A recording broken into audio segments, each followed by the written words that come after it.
Alors, dans cette vidéo, nous allons apprendre comment créer les différents blocs de contenu à l'intérieur d'une page. Donc, rappelez-vous, on a appris comment créer une page et les différentes possibilités qui s'offrent à nous pour créer une page sur Notion.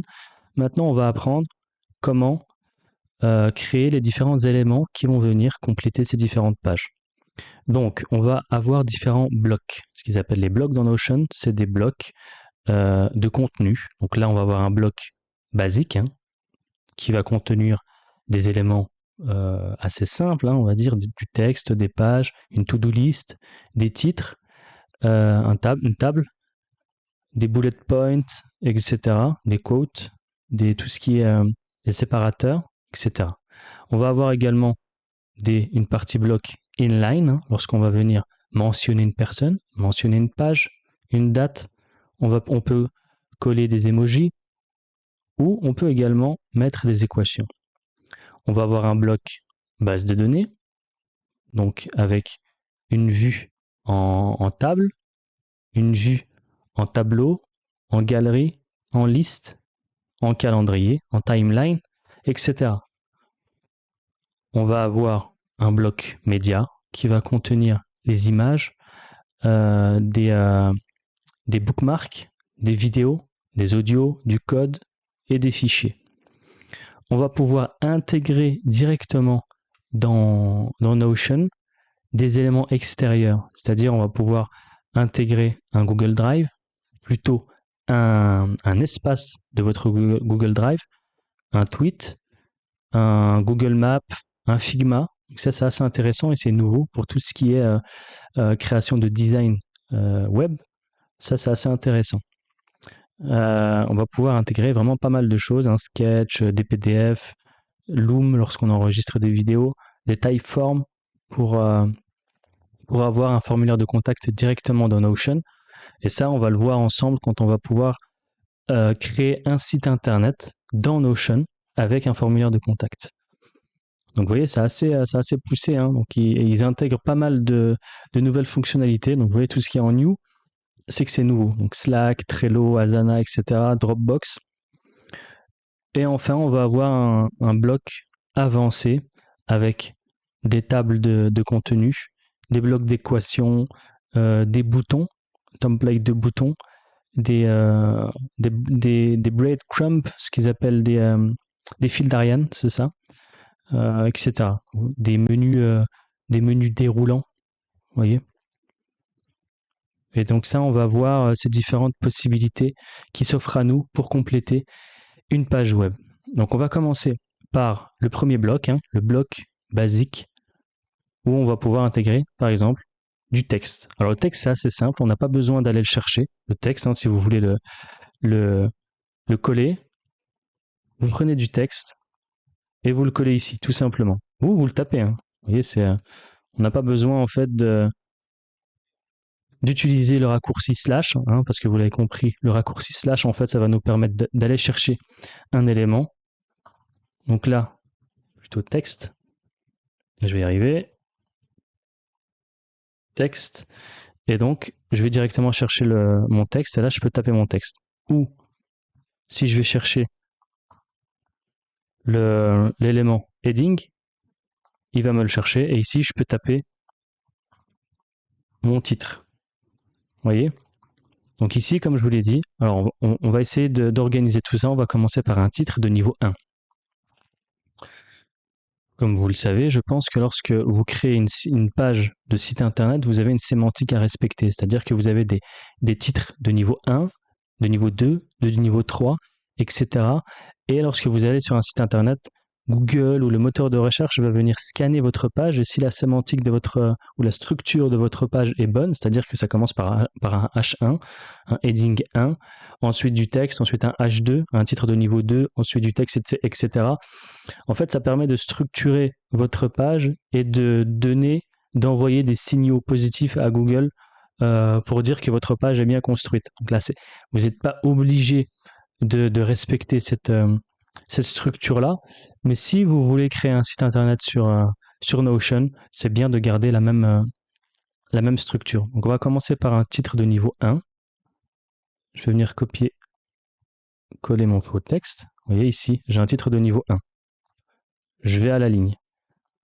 Maintenant, je vais lui donner une petite description. Vous voyez, c'est du texte. Et ensuite, ce que je peux faire pour changer de texte, je peux peut-être lui mettre en quote, par exemple. Je vais lui mettre en quote. C'est une citation. Vous voyez, ici, je vais lui coller une petite citation. Vous voyez. Et vous avez la possibilité également de mettre une to-do list. Vous voyez. To-do 1, to-do 2, etc. Et vous pouvez cocher en fait les différentes cases.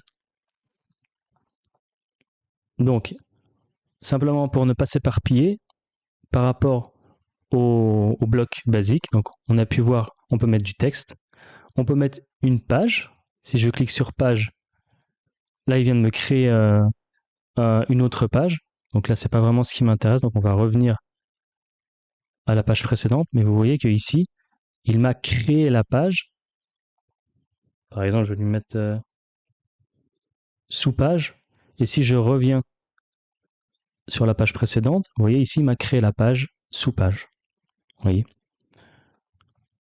Ensuite, to-do list, on l'a vu. Heading 1, 2, 3. Bon, c'est la même chose. Hein. Si vous mettez heading 2, c'est simplement la taille qui va différer. Vous voyez, par exemple, si je lui colle du texte ici, vous voyez que la taille est différente. Donc la bonne structure de page, en fait, ça serait ça. Ce serait quelque chose qui ressemblerait à ça.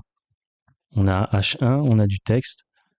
On a un H2, on a du contenu. Et on a un H3 avec du contenu. Vous voyez? Très bien. Et ensuite, qu'est-ce qu'il nous reste à voir? Table. Donc ici, table, c'est un tableau en fait, hein, tout simplement, avec du contenu. Vous pouvez ajouter des colonnes, vous pouvez ajouter des lignes, et vous pouvez ajouter du texte dans ces différentes cellules. Vous avez les différentes options, hein, header colonne, c'est-à-dire que là vous allez mettre en surbrillance, ou plutôt vous allez mettre un petit background de couleur à la première colonne et à la première ligne. Vous voyez, par exemple. Vous pouvez étirer aussi comme ça. C'est assez simple. Donc ensuite, vous voyez ici, ce qui peut être un peu déroutant, c'est que je ne peux pas cliquer en bas pour créer une nouvelle commande. Alors ce qu'on va venir faire, c'est que, vous voyez là, cette petite icône, on va venir, hop, la mettre juste en bas. Et ici, je peux reprendre le fil de mon contenu. Et donc classique, hein, le reste, hein, honnêtement, c'est assez simple. Les bullet points. On va avoir des bullet points en numéro. Simple. Une toggle list. C'est-à-dire que on va pouvoir déployer avec du texte à l'intérieur et le réduire. Vous voyez? Donc ça, c'est pas mal également. Quote, on l'a vu. Divider, c'est un séparateur, tout simplement. Un lien vers une autre page qui est déjà existante. Ici, par exemple, on a créé, rappelez-vous, on a créé l'import sur Notion. Donc là, j'ai créé un lien qui va venir pointer vers une page déjà existante, mais qui n'est pas présent dans cet espace-là, dans mon espace librairie de ressources. Vous voyez, cette sous-page-là, elle est présente dans mon espace librairie de ressources. Par contre, celle-ci, import Notion, il est à l'extérieur. C'est simplement un lien qui va renvoyer vers une page d'un espace extérieur à celui-ci, à cette page-là, tout simplement. Vous voyez, si je clique, ça me renvoie vers import Notion. Et vous voyez, même ici au niveau du fil d'Ariane, on ne retrouve pas, on ne peut pas revenir en arrière en cliquant ici. Alors que ici, dans sous-page, vous voyez, sous-page est bien contenu dans librairie de ressources graphiques. Très bien.